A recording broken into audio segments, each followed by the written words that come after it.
Merci Claude, bonsoir à tous.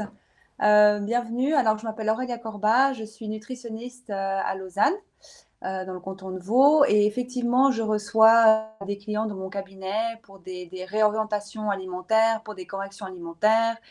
Je les aide en gros à mieux manger avec des recettes saines et gourmandes et surtout de saison.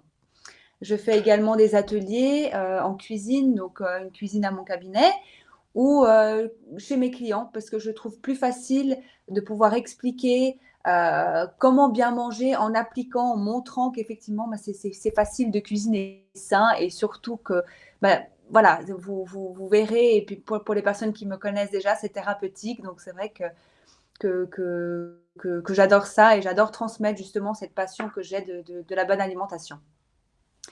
Aujourd'hui,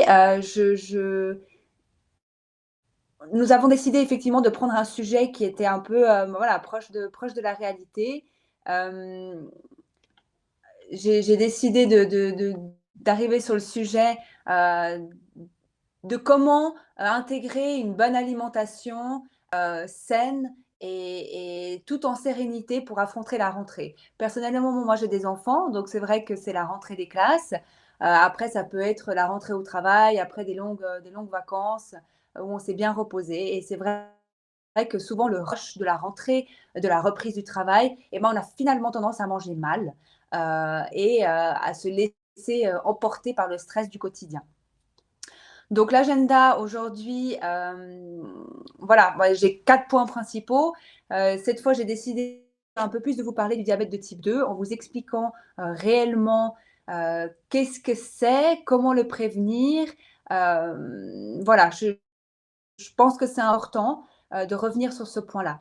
Ensuite, les 3 prochains points vont concerner effectivement la gestion d'une alimentation saine, tout en sérénité pour la rentrée. Donc, je vous donnerai des petites astuces pour justement pouvoir organiser vos repas, que ce soit à la maison, que ce soit au travail, pour justement éviter voilà, de picorer à gauche à droite et de manger finalement ce qu'il y a sur le pouce. On verra tous les détails. Alors, on va commencer par comprendre le diabète de type 2. Alors, qu'est-ce que c'est le diabète de type 2?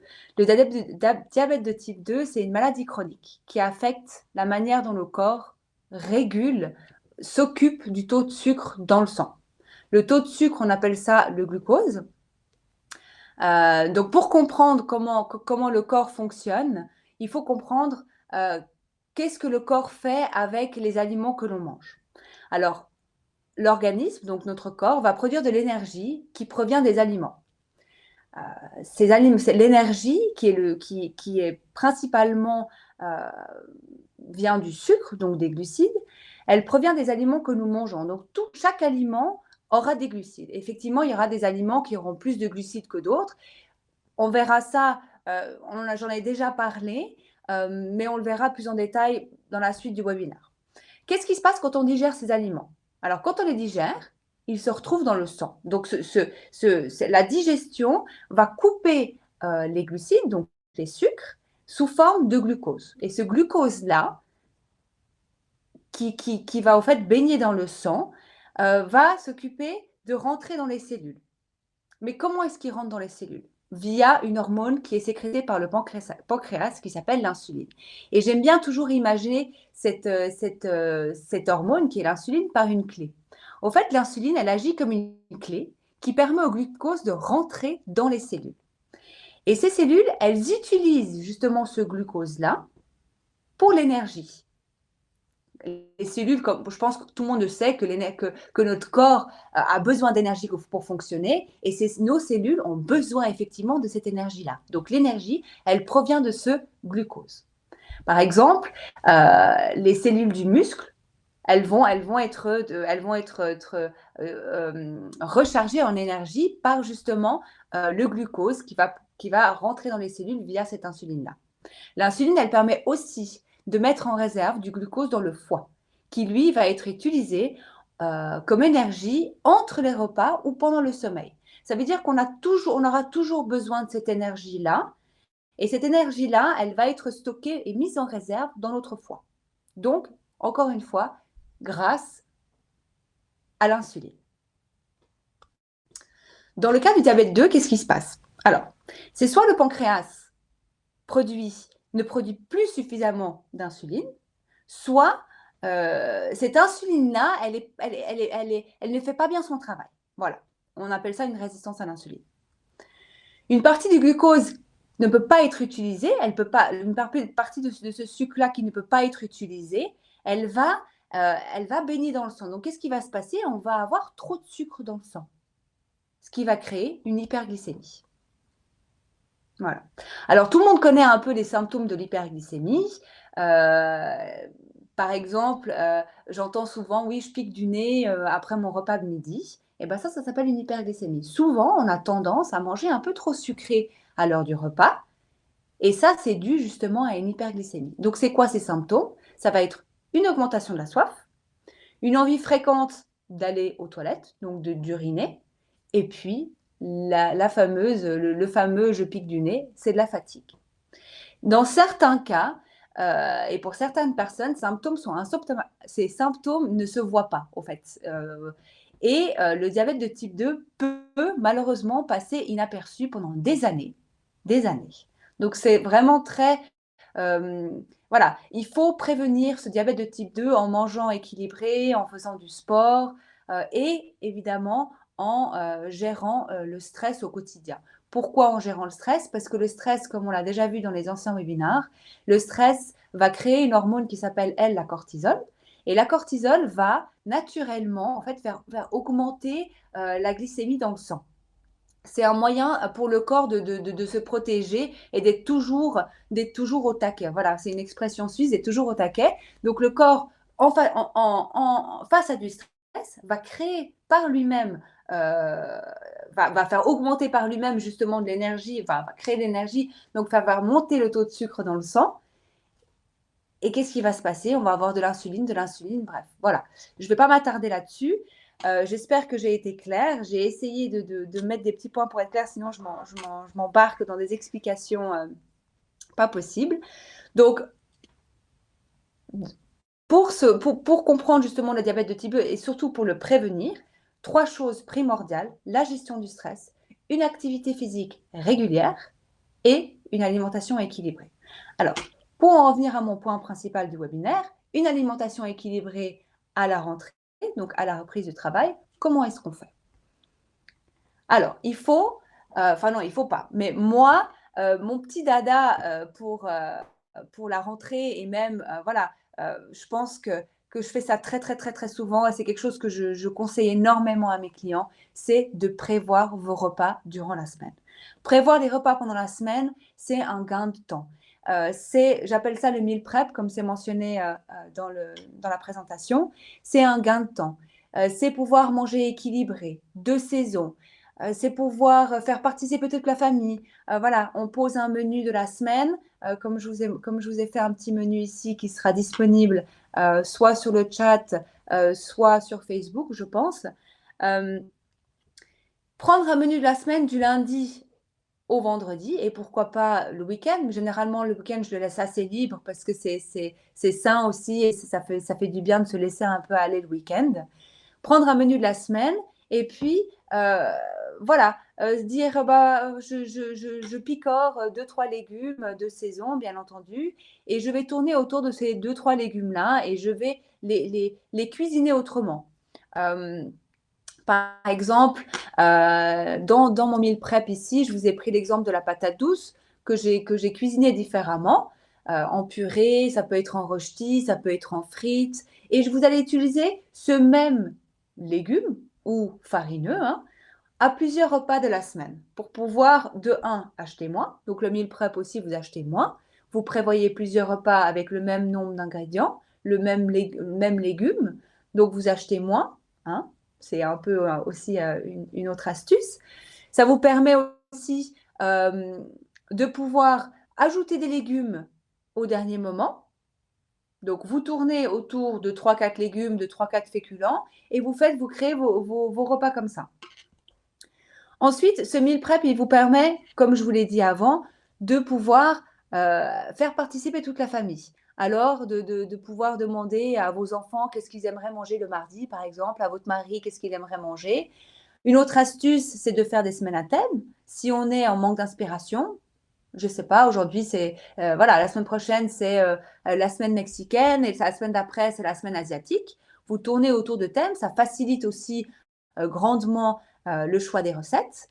Et puis aujourd'hui, j'ai envie de vous dire, vous n'avez aucune excuse parce qu'il vous suffit de taper un légume sur Internet et vous avez beaucoup, beaucoup, beaucoup de recettes. Voilà. Donc, mes astuces principales, effectivement, c'est de tourner autour de 3-4 légumes de saison, toujours, de créer vos repas en fonction de ça, avec les jours de la semaine allant jusqu'au vendredi, d'ajouter des féculents de qualité. Et là, je vais rebondir sur mon point, les bons glucides, parce que les bons glucides, c'est aussi des féculents, c'est aussi des farineux. N'hésitez pas à les varier et à privilégier les féculents complets qui vont être riches en fibres, en minéraux, en vitamines et qui vont aussi couvrir la satiété entre les repas.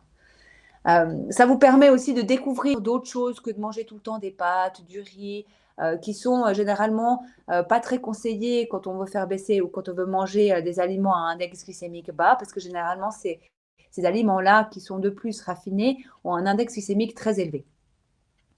Ensuite, excusez-moi, varier les protéines. Alors ça, c'est un point pour moi qui est primordial parce qu'on a tendance à manger trop de viande. Trop de viande, c'est mauvais pour la santé. C'est quelque chose qui n'est pas conseillé quand on est diabétique ou quand on veut prévenir un diabète. Pourquoi? Parce que les viandes, et surtout les viandes rouges, sont très riches en graisse, donc vont faire augmenter le mauvais cholestérol. Vous connaissez, on en a tant parlé. Et ce mauvais cholestérol-là va avoir une influence directe sur l'insuline et sur la gestion en fait de comment votre organisme va gérer l'insuline. Donc voilà, on va diminuer la part de protéines et profiter d'un meal prep pour pouvoir justement varier ces protéines et pouvoir les placer comme je vais vous les citer maintenant. Alors, généralement, moi, ce que je dis tout le temps, c'est une fois par semaine de la viande rouge, de qualité, pour les gens qui me connaissent, hein. 1 à 2 fois par semaine de la viande blanche, ça fait 3 repas, hein. Ensuite, on dit toujours entre 2 et pourquoi pas 3 fois du poisson. Généralement, moi, j'aime beaucoup conseiller mes clients sous les poissons gras.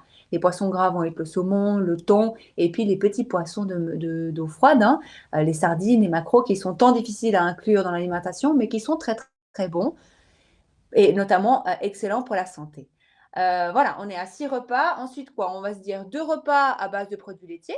Pourquoi pas des fromages? Généralement, on conseille vraiment des fromages qui sont un peu plus moins riches en graisse, qui vont être un peu plus digestes. Donc, les fromages de chèvre, de brebis, et puis pourquoi pas, bah, voilà, quelques fromages à pâte molle. Voilà, les pâtes molles sont bien parce que c'est des fromages qui sont fermentés, donc qui vont s'occuper de la flore intestinale. Et puis, vous avez 2 autres repas, il nous reste 2 repas, bah, des protéines végétales. Et pourquoi pas se dire, bah voilà, cette semaine-là, j'ai envie de faire un jour de produits laitiers et puis j'inclus 3 repas végétaux. Ne pas oublier ces repas végétaux. Les repas végétaux sont indispensables, sont anti-inflammatoires et sont très très riches en minéraux puisqu'ils sont aussi anti-inflammatoires contrairement aux protéines animales. Donc, pourquoi pas se dire 2 fois dans la semaine des produits animaux, donc de la viande, et puis le reste du temps, varier entre les poissons et les protéines végétales. Donc ces protéines-là, vous allez les ajouter au dernier moment dans votre menu alimentaire. Donc là, si je reprends, ce que j'ai dit au début, vous avez pour le moment inclus 2-3 légumes de saison, variés avec, plusieurs manières de les cuisiner. Pourquoi pas 2-3 féculents, 2-3 céréales. On va se dire 2 céréales et puis un farineux. Donc une patate douce, du quinoa et pourquoi pas du sarrasin ou du millet ou du riz basmati qui a un index glycémique très bas, donc qui est intéressant. Ou encore mieux du riz sauvage pour les fibres.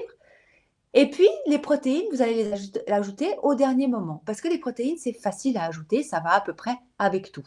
Voilà. Je vous laisserai découvrir le meal plan que je vous ai fait. Il est vraiment pensé comme ça.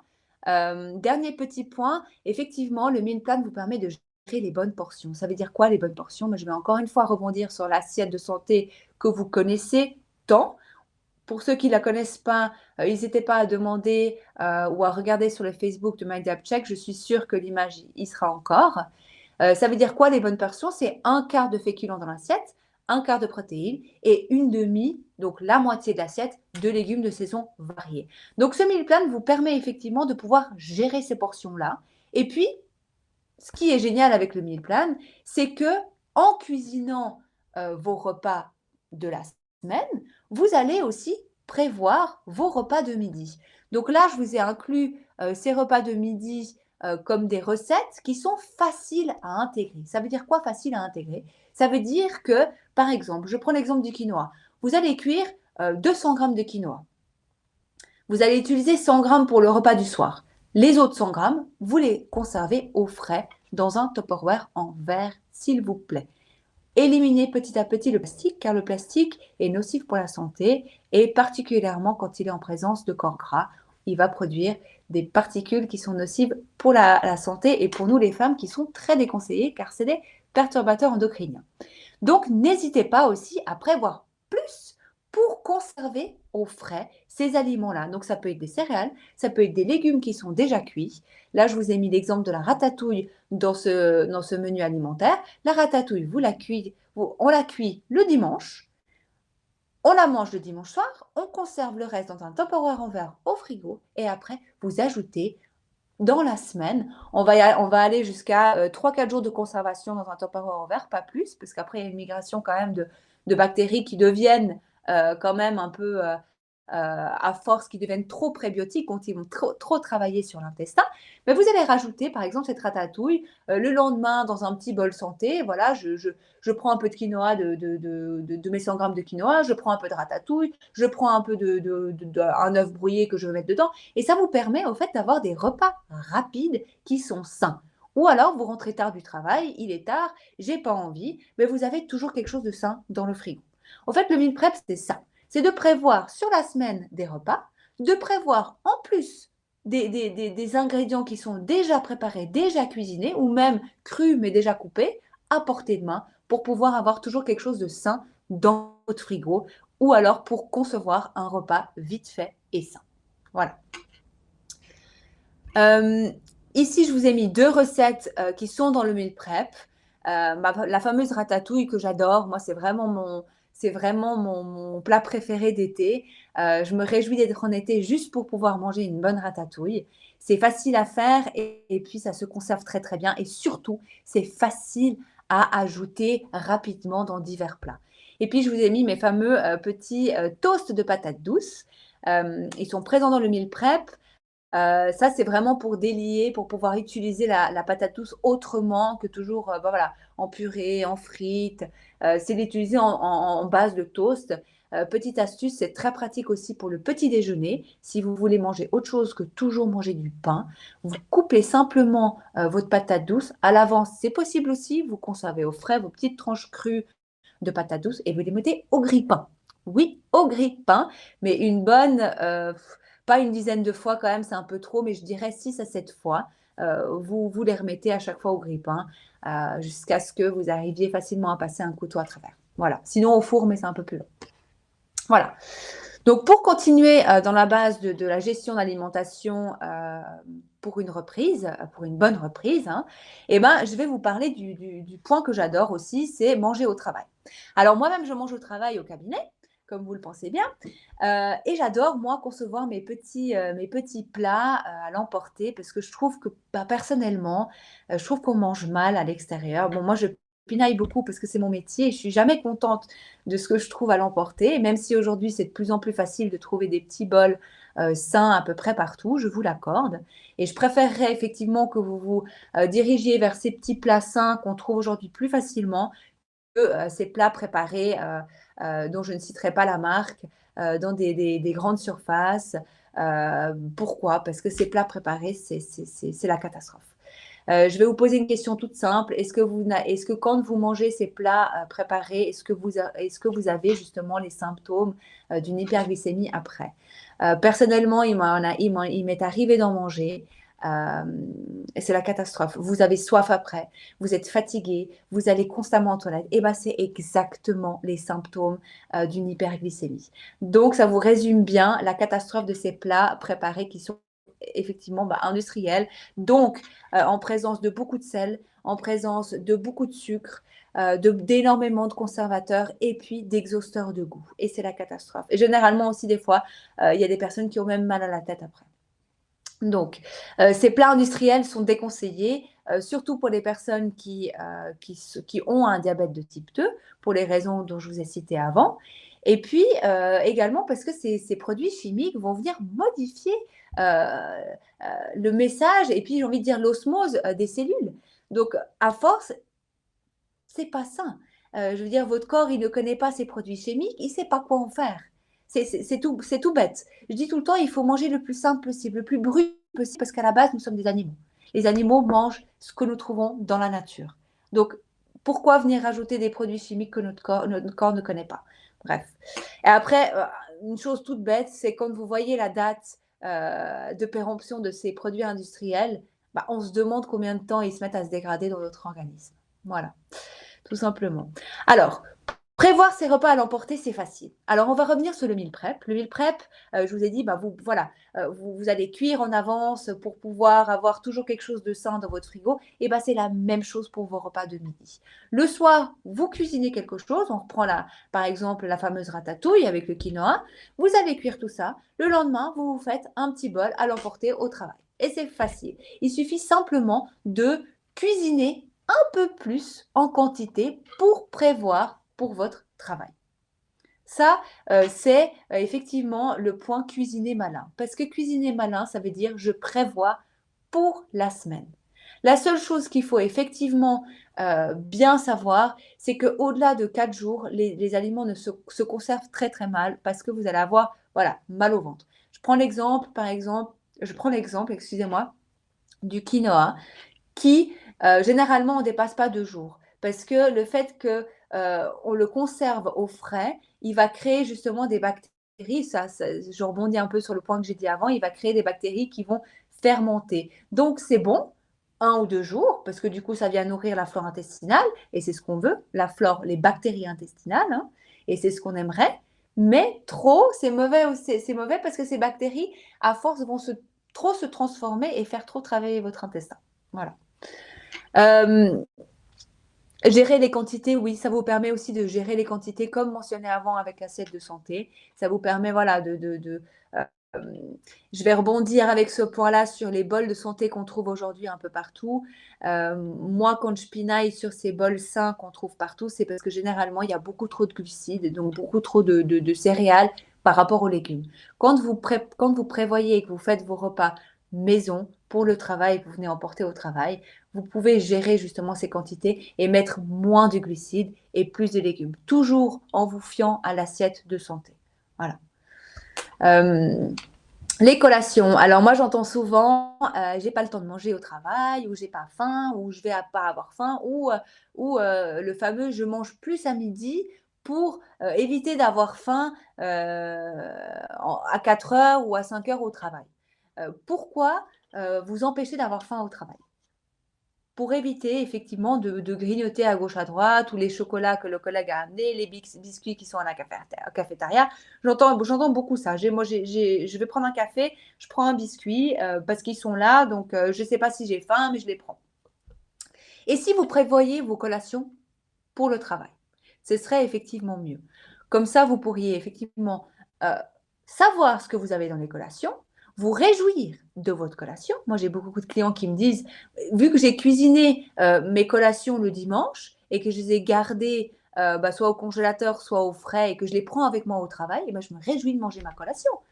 Vous faites un banana bread, par exemple. Vous le faites le dimanche. Le lundi, le mardi, le mercredi, vous êtes sûr d'avoir une collation qui est, de 1, très gourmande, parce que c'est très, très bon, les banana bread, et de 2, qui est saine. Et vous savez ce qu'il y a dedans. Donc voilà, ne sautez pas les repas. De 1, c'est très, très, très mauvais pour votre glycémie. Voilà, de toujours avoir, et surtout pendant la journée, j'ai envie de vous dire, parce que je vous parlerai après d'un point qui pour moi est important. mais ça demande quand même pas de sauter des repas. Donc ne sautez jamais des repas et ne mangez pas simplement juste une salade à midi parce que voilà, j'ai peur de prendre du poids ou voilà, je sais que le soir je mange beaucoup, alors à midi je vais pas manger. C'est la catastrophe assurée. Sauter des repas pendant la journée de un ne va pas vous aider avec la gestion des quantités parce que vous allez arriver le soir complètement mort de faim. Et vous allez du coup picorer tout ce que vous avez sous le nez. Et puis, généralement, sauter des repas vous demande de manger beaucoup plus sucré en fin de journée que si simplement vous aviez géré votre alimentation au cours de la journée. Donc, c'est un peu le truc avec le fait d'amener au fait vos Tupperware en verre, hein, je précise, ou en métal. Moi, je préfère le verre personnellement au travail. Ça vous permet de gérer les quantités, de ne pas sauter de repas et de pouvoir manger sainement en fait au quotidien. Et quand on mange sainement au travail, vous évitez les coups de fatigue, vous évitez les grosses charges de stress, et puis vous rentrez à la maison sereinement, je suis désolée, je vais utiliser un terme qui est très suisse, mais sans crever la dalle, parce que moi j'entends souvent ça. J'entends, je rentre à la maison, je suis morte de faim, donc quand je prépare le dîner, je picore, je picore, je picore, et après arrivé au dîner, j'ai plus faim. Mais arrivé au dîner, vous avez plus faim et après, vous allez encore picorer après le dîner. Bref, voilà. Les Tupperware à privilégier, effectivement, c'est du verre. C'est les bocaux comme vous avez là. Moi, ça s'appelle les Mason jars. Vous les trouvez facilement partout sur Internet. Les Tupperware, aujourd'hui, vous en trouvez partout. Et puis, vous avez aussi ces petites soucoupes en métal que vous pouvez facilement prendre en pique-nique, mais prenez-les, pourquoi pas, au travail aussi. Et puis, éliminez-moi, s'il vous plaît, ces Tupperware en plastique. Ici, je vous ai mis 2 recettes qui sont géniales pour les repas au travail. Alors la première, je l'ai développée à la base pour mon mari parce qu'il adore les bouillons thaï, et cetera. Donc c'est vraiment, c'est une version de nouilles instantanées mais saine, voilà. Et puis c'est très, très, très, très facile à faire, et puis vous vous amusez quand vous faites ça, puis c'est délicieux. C'est vraiment, vraiment délicieux. La deuxième, c'est les galettes au sarrasin. Pour les personnes qui me suivent sur Instagram, j'en ai parlé toute la semaine justement par rapport au webinaire d'aujourd'hui. C'est très facile à faire. Moi, personnellement, je les fais le dimanche et puis je les garde 3 jours. Voilà, pas plus de 3 jours au frigo.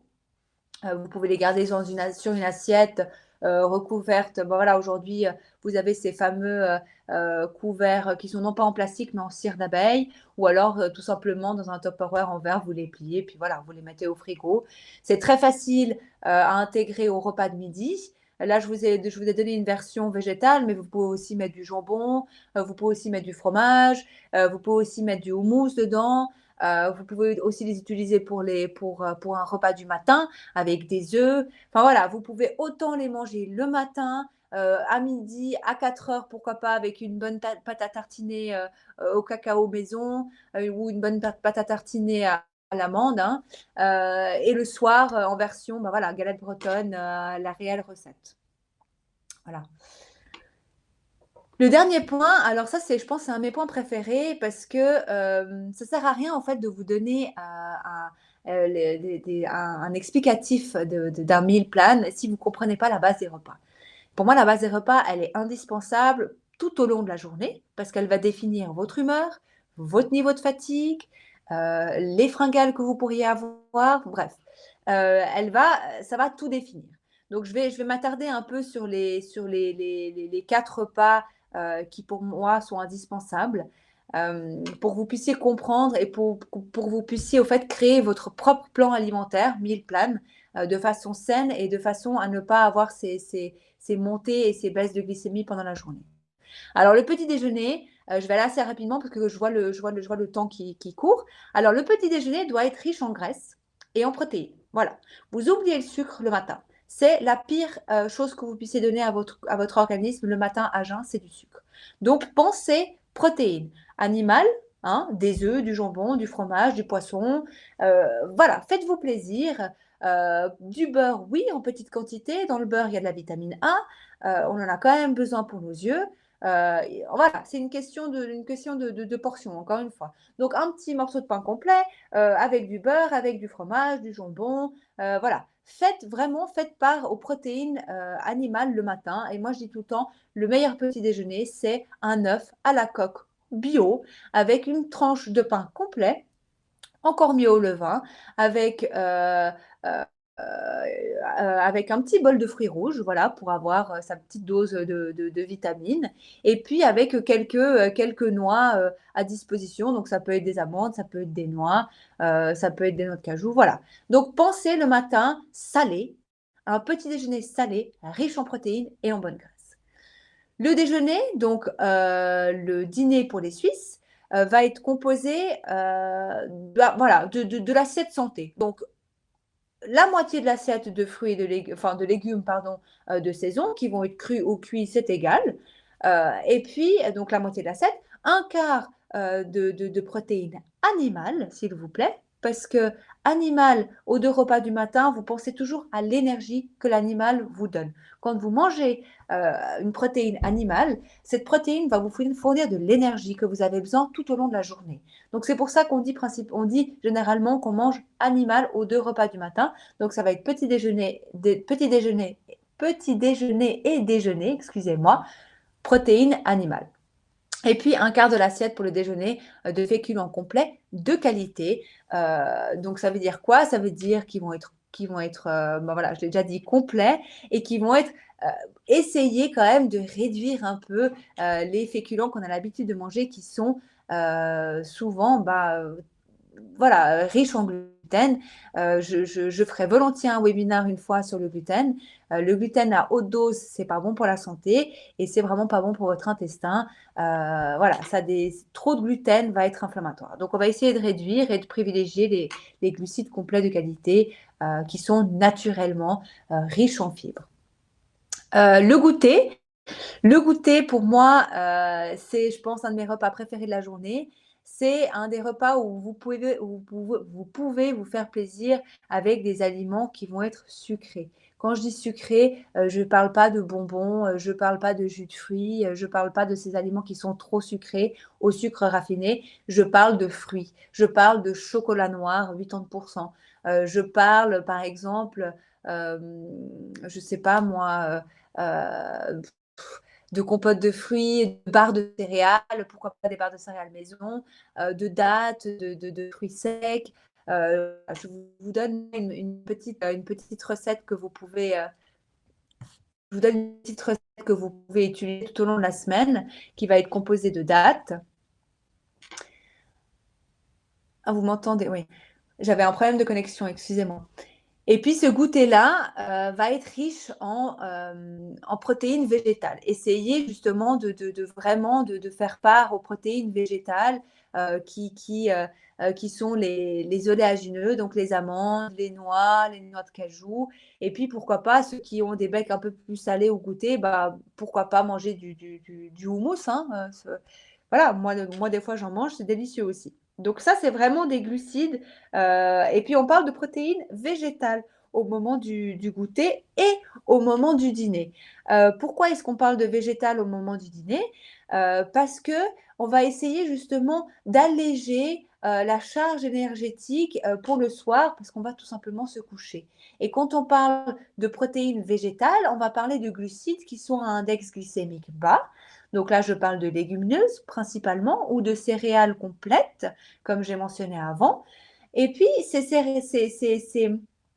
glucides à index glycémique bas sont indispensables pour la sécrétion de la sérotonine et de la mélatonine. Donc la mélatonine, c'est l'hormone du sommeil. Et puis c'est pour ça qu'on va aller avec une charge énergétique moins élevée et puis on va sécréter un peu plus on va sécréter un peu plus la glycémie, mais doucement, hein. Tout ça pour faire justement générer la mélatonine qui, elle, est l'hormone du sommeil. Et comme ça, on va justement bien dormir le soir. Donc le dîner, pour moi, va être principalement composé justement de protéines végétales, comme mentionné avant, et puis de légumes. Donc tout ça, si vous reprenez l'assiette l'assiette santé, ça va être protéines végétales et puis légumes et puis voilà, pourquoi pas un peu de légumineuses, pardon, et puis pourquoi pas un peu de céréales complètes. Le cycle des repas est le dernier point pour moi qui est indispensable. J'ai deux, trois points à mentionner là-dessus. Le cycle des repas, premièrement, ça va être de respecter au fait vos heures de repas. Essayez de manger toujours aux mêmes heures. Pourquoi? Parce que votre organisme va s'habituer à ces heures-là et vos enzymes digestives vont déjà se préparer au repas, donc vont déjà être à l'attaque pour digérer vos aliments. Donc, vous allez avoir une digestion qui va être beaucoup plus facile. Voilà. Essayez de manger 3 heures avant d'aller vous coucher pour aller dormir avec une digestion qui est déjà faite. Ne jamais aller s'endormir directement après le repas. Vous n'allez pas pouvoir digérer, vous allez mal dormir. Et puis, voilà, c'est quand même mieux d'aller dormir avec un ventre plus léger que lourd. Et puis, pour moi, un des derniers points, voilà, pour moi, je reste un peu simple sur tout ce qui est alimentation. Je préconise vraiment de manger brut, de manger avec les saisons et puis de manger avec le soleil. Ça veut dire quoi manger avec le soleil? Ça veut dire manger votre repas du matin quand le soleil est, manger votre premier repas du matin quand le soleil se lève et puis manger votre dernier repas quand le soleil se couche. C'est vivre avec le soleil, tout simplement. Et puis, ça vous permettra aussi, en hiver, de pouvoir jeûner. Et ça va être mon dernier point. Le jeûne est indispensable pour tout le monde du moment qu'il est sain. On entend beaucoup parler de ce fameux jeûne intermittent. Le jeûne intermittent,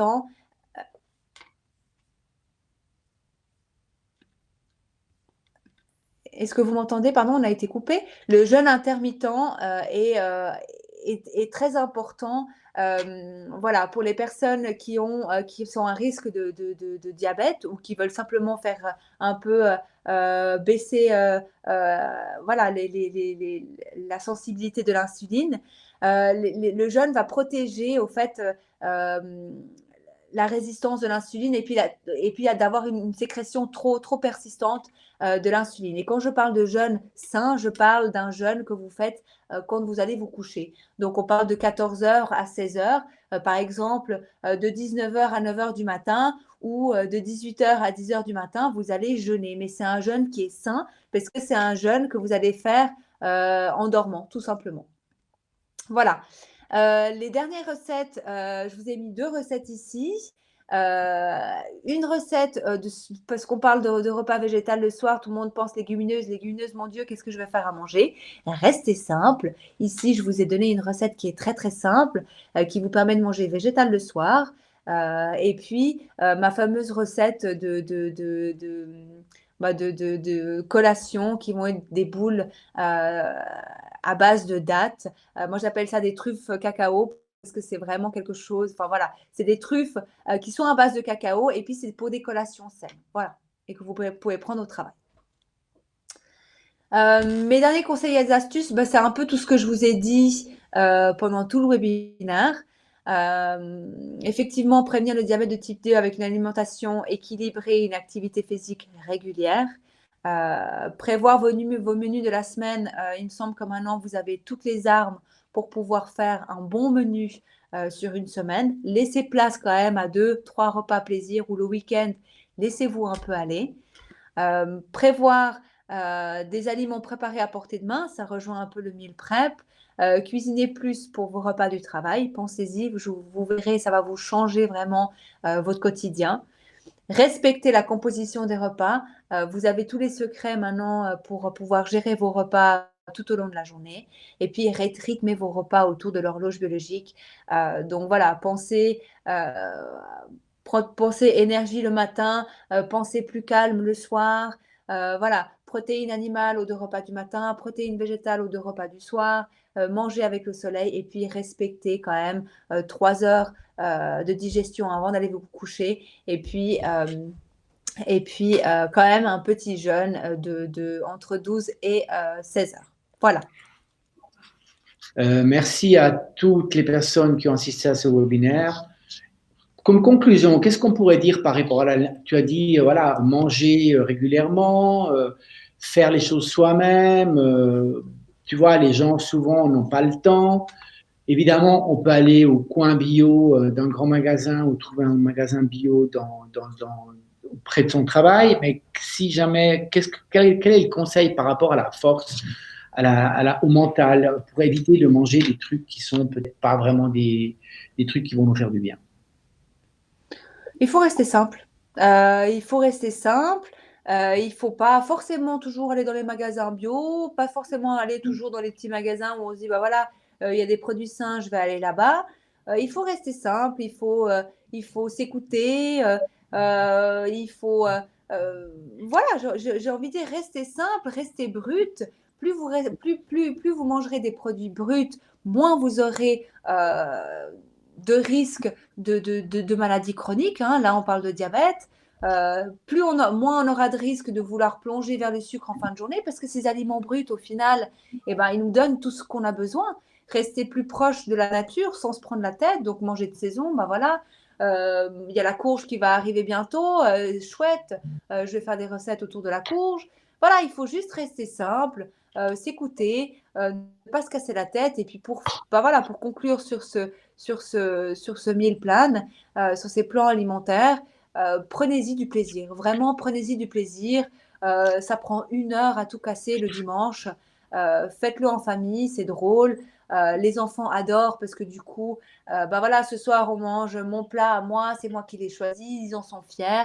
Et puis, des fois, de faire participer les enfants aussi pour la réalisation des recettes, c'est mieux parce que c'est à cet âge-là qu'on apprend à aimer la cuisine. Voilà, je pourrais encore dire plein de choses, Claude, mais je pense qu'il faut s'arrêter au D'accord. bout d'un moment.